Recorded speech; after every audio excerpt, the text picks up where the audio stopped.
TAM TUK by George Adams. Continued.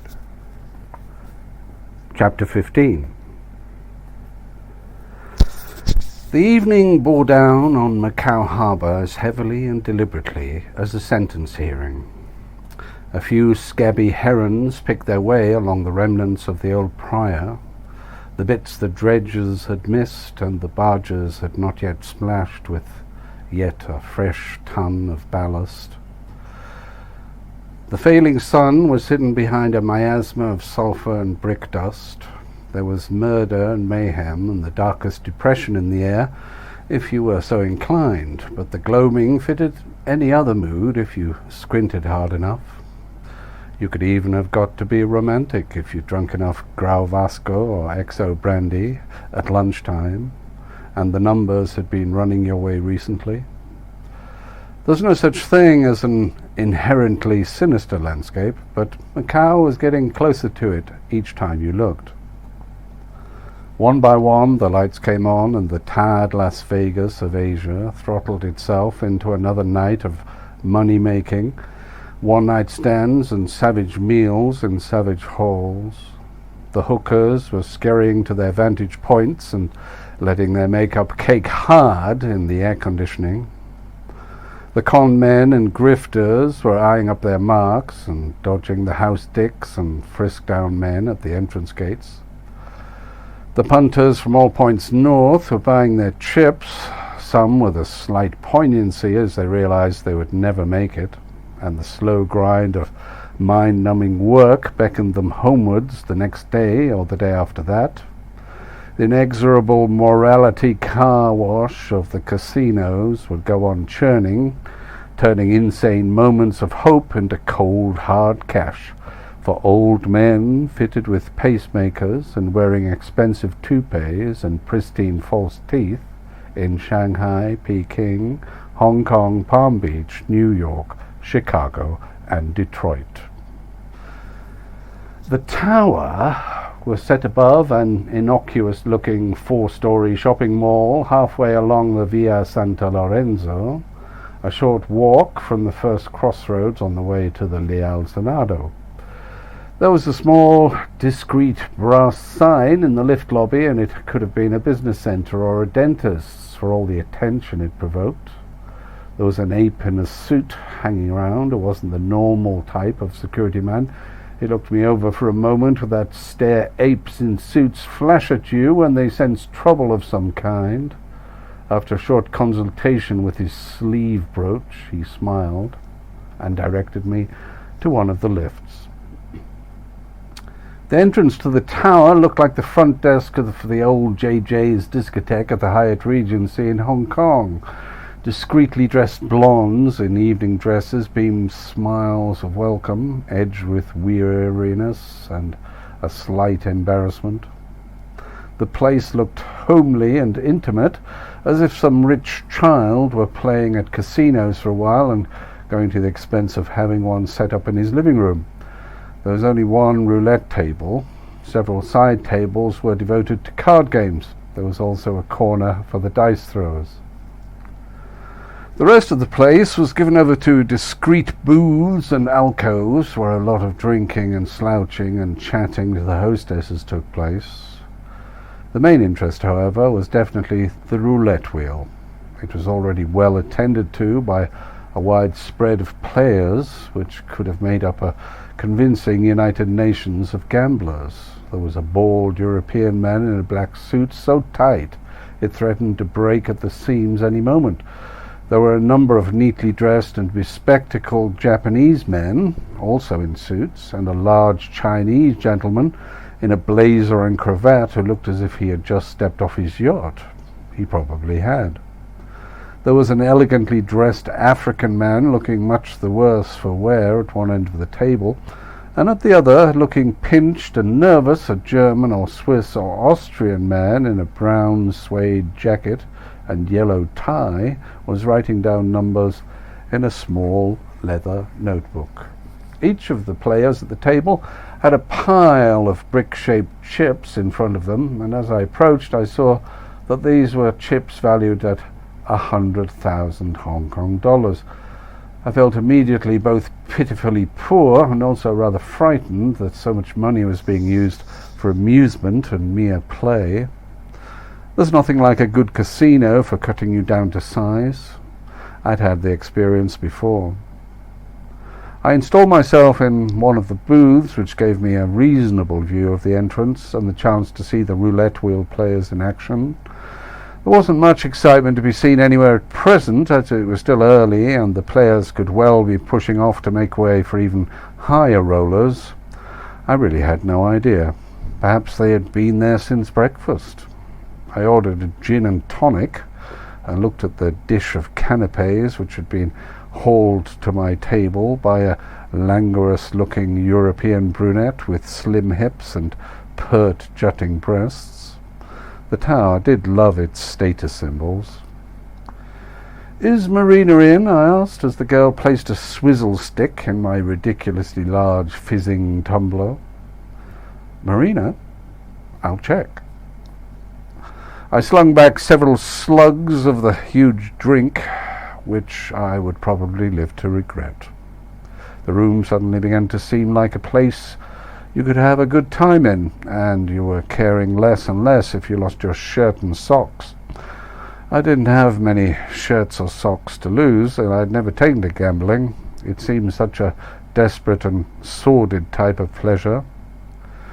Just then, Marina appeared, blinded by her false eyelashes and hardly able to breathe in her skimpy black dress, and I wondered why you would need to gamble at all to be happy. She looked very much like all anyone would need. "So, Mr. Trailford, you found your way." She slunk into my booth and crossed one leg over the other. "I can never really resist a smoky room full of expensive broads. It comes from all those films I watch. But it's a shock to discover everything in colour now, not black and white." "Ah, as I suspected, you are a hopeless romantic. A casino is not for you. You need moonlight and roses. Casinos are for people who have passed that stage." Or never bothered to look that direction in the first place. "How about you? Ever fallen in love?" "Love? It's a luxury some people can't afford, Mr. Telford. You probably think I'm just hard and bitter, but to know all is to forgive all." "What time does the boss get in? Or is he in there already counting the takings?" "All in good time.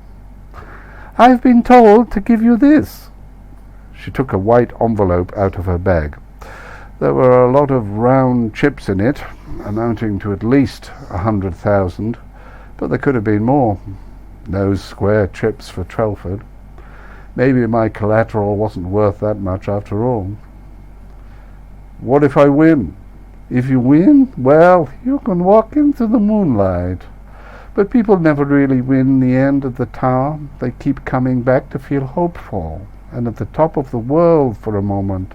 But soon they get to feel the way they want to feel, like everyone else. Poor and downtrodden. They get to feel unromantic, Mr. Trelford." The only card game I knew how to play was pontoon, or blackjack as some people called it, and there were a couple of men playing it at one of the side tables.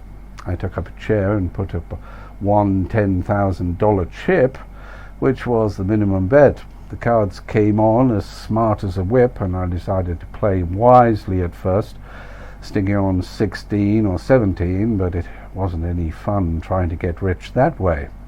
The bank would always beat you in the end, so I played like the men either side of me. They were losing steadily, however, and looked at me with a sort of conspiratorial friendliness as my small pile of chips dwindled.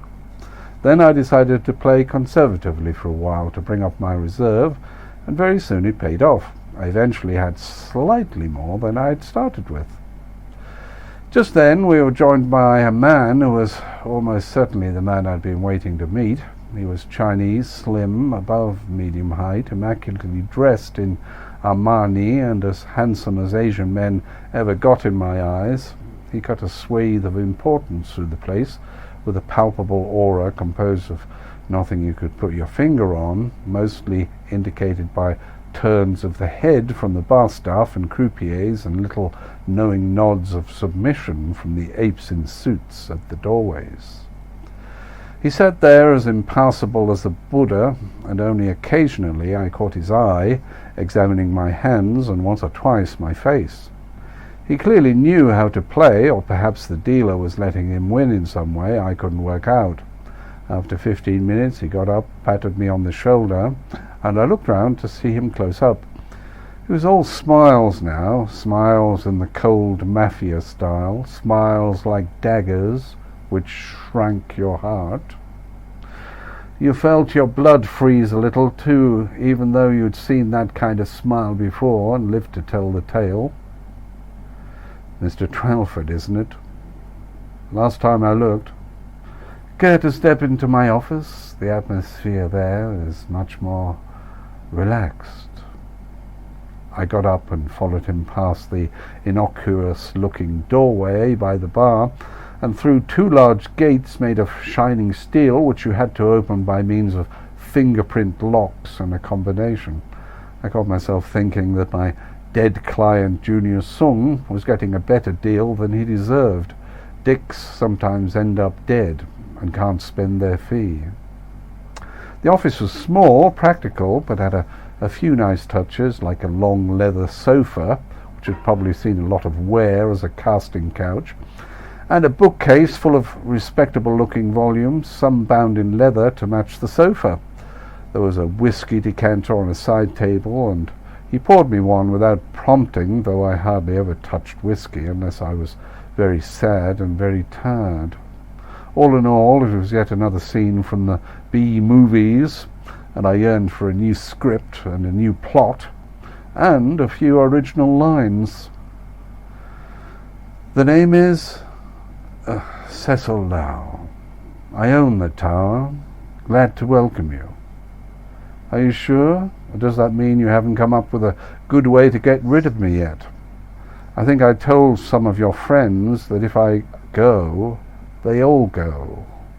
1, 2, only 2 dozen journalists and policemen and government agencies know I'm here tonight.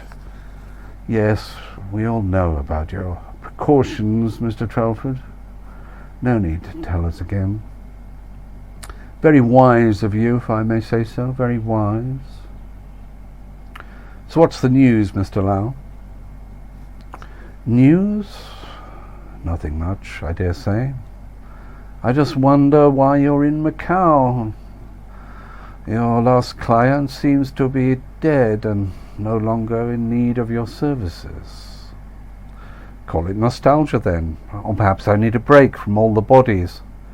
Yes, we all need to relax sometimes, get away from our wives, our sweethearts, our boring official lives. And you provide the services. Not that you create any of the demand for them, of course, or that you profit from people's misery in any way. Mr. Trelford, just tell me straight, how can I be of assistance to you? Well, for a start, you, or the people who run you, might like to tell me what all the bodies in this case have in common. I've tried looking for the common factor, but it just doesn't seem to add up whichever way I stack the shelves.